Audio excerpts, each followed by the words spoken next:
አሰላሙ አለይኩም ወራህመቱላሂ ወበረካቱ። ውድና የተከበራችሁ የቻናሌ ቤተሰቦች እንዴት ናችሁ? ሰላም ናችሁ ወይ?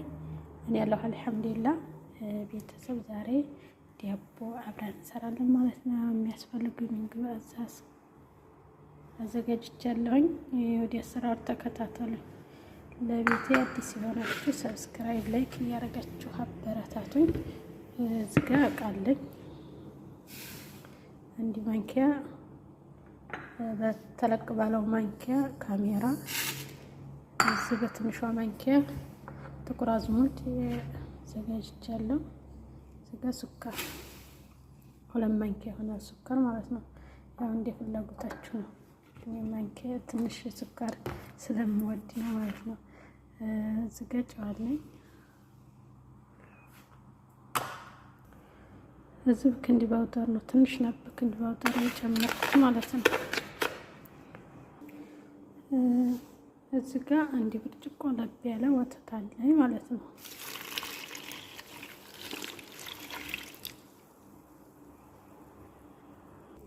እዚህ ግማሽ ብርጭቆ ዘይት፣ ግማሽ ብርጭቆ ይሆናል።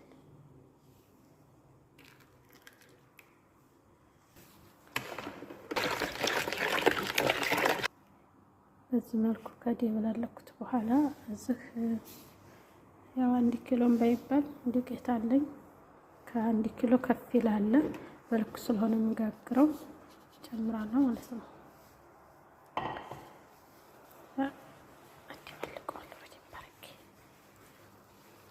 ቀለል ያለ አሰራር ነው። ግብአቶቹም ቀላል ናቸው። እንደዚህ አድርጌ በደንብ አድርጌ አሸዋለሁ ማለት ነው። ለብ ያለ ውሃ አዘጋጅቻለሁ። ለውሃውን ጨምር እያደረኩኝ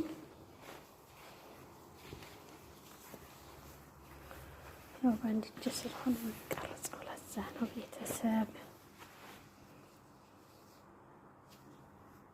እንደዚህ ካቀላቀልኩት በኋላ እዚህ ጋር ውሃ አለኝ፣ ለብ ያለ ውሃ አለ።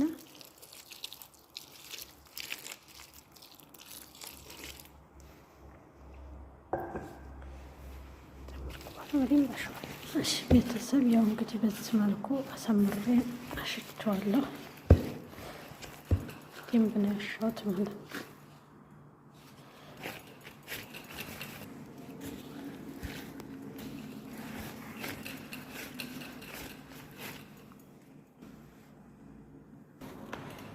ይኸው በዚህ መልኩ አሽቼ ጨርሻለሁ።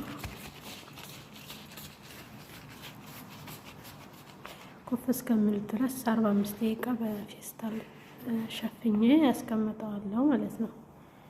በደንብ ነው የታሸው፣ ግን ትንሽ ጥቁር አዝሙድ አነስ ብሎታል። በዚህ መልኩ ጨርሻለሁ ማለት ነው። ቀጣይ ደግሞ አብረን እንቆያለን። ተከታተሉ።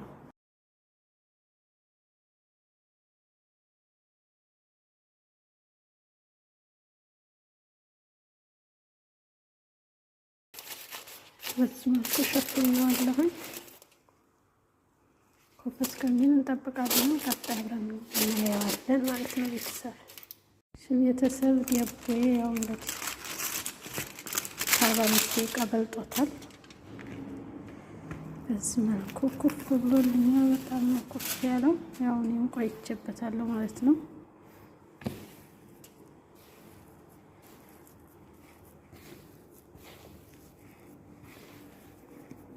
ኩፍ ብሏል ማለት ነው። እና እዚህ ዲስት በዲስት ነው የምሰራው። በነገራችን ላይ በዲስት ነው። ይሄ የሰላጣ ቅጠል ነው እንግዲህ ቆስጣ ነው መሰል በኢትዮጵያ የሚባለው ማለት ነው። እና እሱን ተታች አድርጌበታለሁ እንዲያቃጥልብኝ።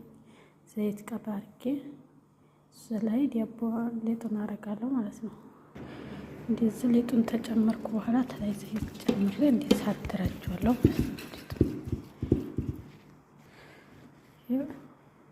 ይኸው በዚህ መልኩ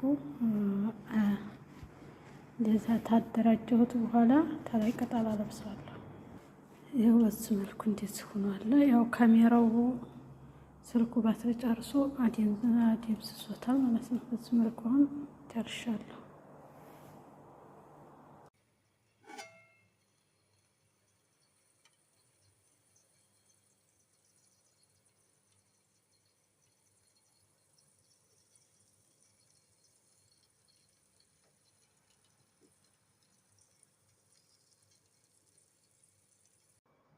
እሺ ቤተሰብ ያው ዳቦ በዚህ መልኩ አልቋል። በነገራችን ላይ ትንሽ እንትን ብሏል ማለት ነው። ይሄ ቅጠሉ ነው እንጂ ተውስጥ ደህና ነው፣ አላረረም። ግን እኔ በዲስት ጋግሬ ስለማላውቅ ትንሽ አስቸግሮ ነበር። አገለባበጡ ላይ አልቻልኩበትም። ቢሆንም እንደ ነገሩ በጣም ቆንጆ ዳቦ ነው የጋገርኩት ትላላችሁ። የሽታው ራሱ እኔ የመጀመሪያ ጊዜ ጋገርኩበት።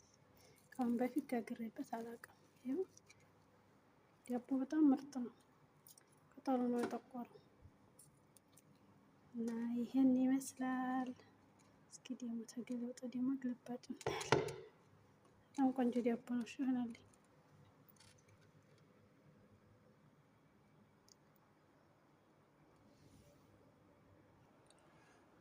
ይኸው ዳቦ በዚህ መልኩ አልቋል። ምርጥ ዳቦ ነው የሆነልኝ። እሺ እንግዲህ ደግሞ ተቆርሶ ሲበላ ታያላችሁ። በጣም ምርጥ ነው የሆነው።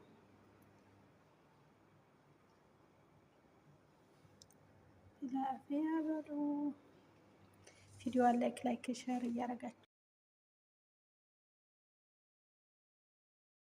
በረታቱ ውድ ቤተሰቦች።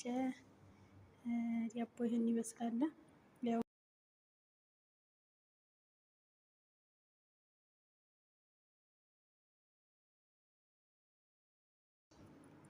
የእውነት በር እያያችሁ አበረታቱ ማለት ነው። እንግዲህ አዲስ ዶላር ቆጠራ ሲሆን ደግሞ ይጥማልና እያያችሁ በር እያያችሁ አበረታቱ ይላችኋል። የኔ ውዶች ይህን ይመስላል።